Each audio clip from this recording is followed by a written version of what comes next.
Hello.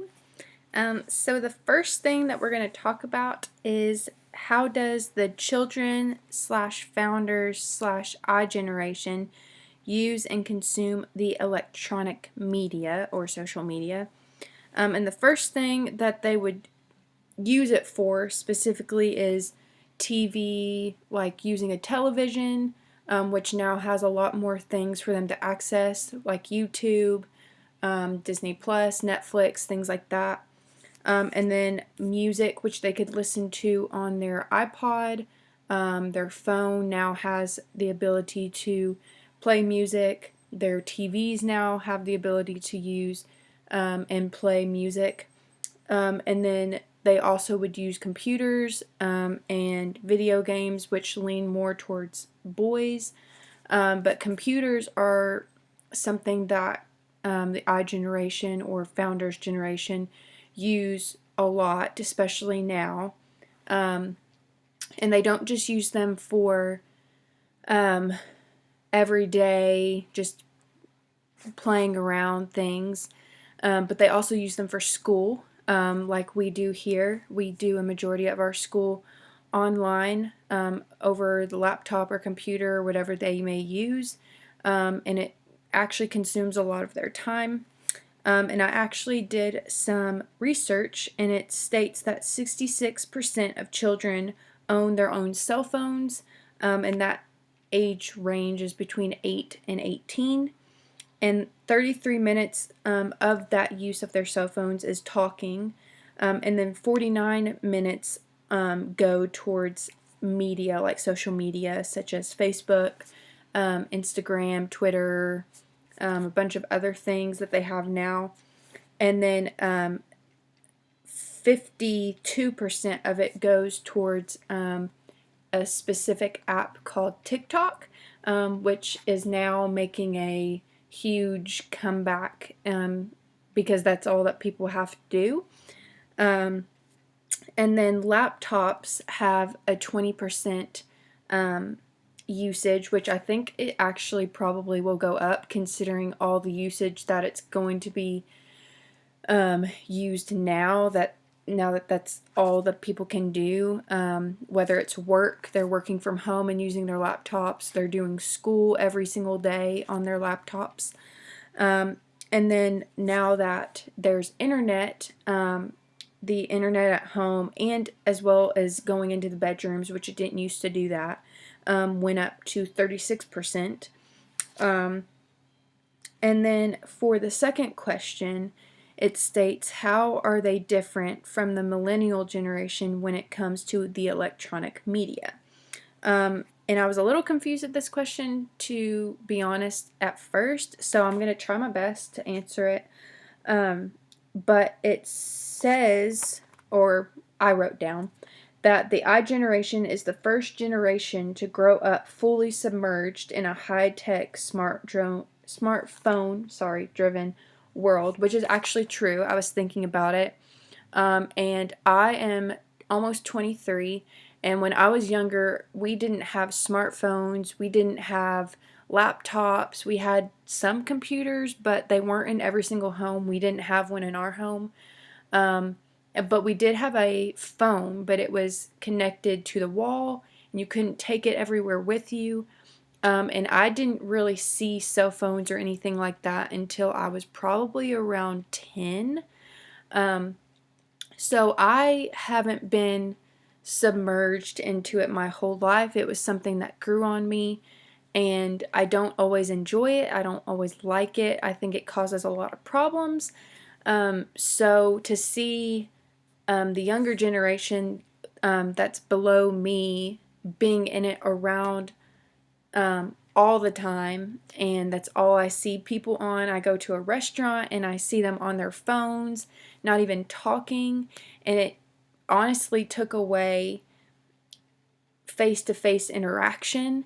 And because of that, it has also been proven that because of that, the depression and loneliness has risen because of all the smartphones and technology that has now been put into our world.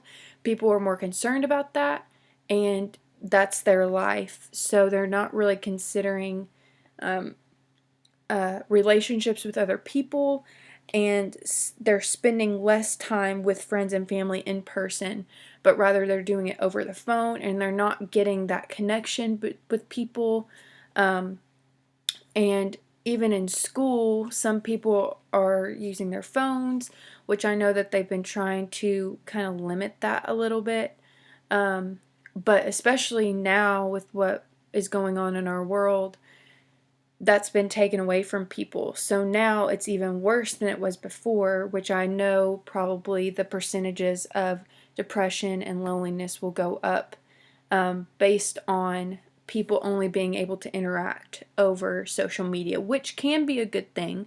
But when that's all you have and you don't have a face-to-face interaction, you can't hang out with people, you can't have logical explanations for things, it just gets a little bit more complicated, and that's when depression sets in. So the last question that we had was speculate about the best way for organizations to target and address the children's generation as they move into adulthood. Now this question I honestly was a little confused about too, so I'm going to try to answer it the best I can. But for me specifically, when I was thinking about how I would want someone to encourage me or prepare me for adulthood, I was thinking I would want someone to encourage me, to help me realize that I'm going into this place where social media is not always going to be the answer, and I'm going to need to interact with the people around me and work with them to get things done. And then also for them to present opportunities to me. Now that might not always be the best decision, but with some people, if they show enough, I'm trying to find the word. If they show enough interest in it, I guess is the good word, then that would probably be a way to go. I know some people who have been presented opportunities, and because of that, their adulthood and their adult life is a lot better than what I've seen some of my younger friends do, and it has gotten them out of this rut with depression and loneliness, and has helped them build their life as well as their work life, and has shown them that there's more to life than social media. And I think it also kind of goes back to when you're given an opportunity to better your life, it kind of helps you have the mindset of social media is not always the best way to go about things. And it also shows me that with the going back to the depression and the loneliness and how those rates and have raised sorry, that when we're on social media has this way of impacting us in our thoughts and not the best ways. For example, girls are seeing all these influencers and they're skinny, they have a perfect life, they have all these nice things, and that's not always the true story. They've worked to get there. That's not a good representation of what they look like every single day. They have mood swings, they gain weight, they get acne like any other girl would. It's not a good representation of someone's adult life, and it also doesn't show how much work and effort they put into actually getting to where they are today.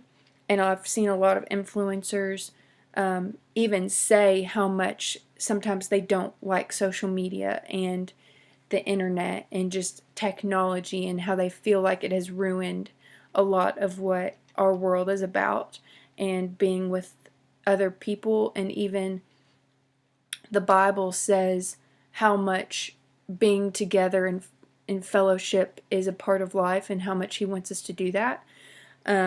So that is pretty much all I have for this specific assignment, and I hope you all enjoyed, and I'll see you next time.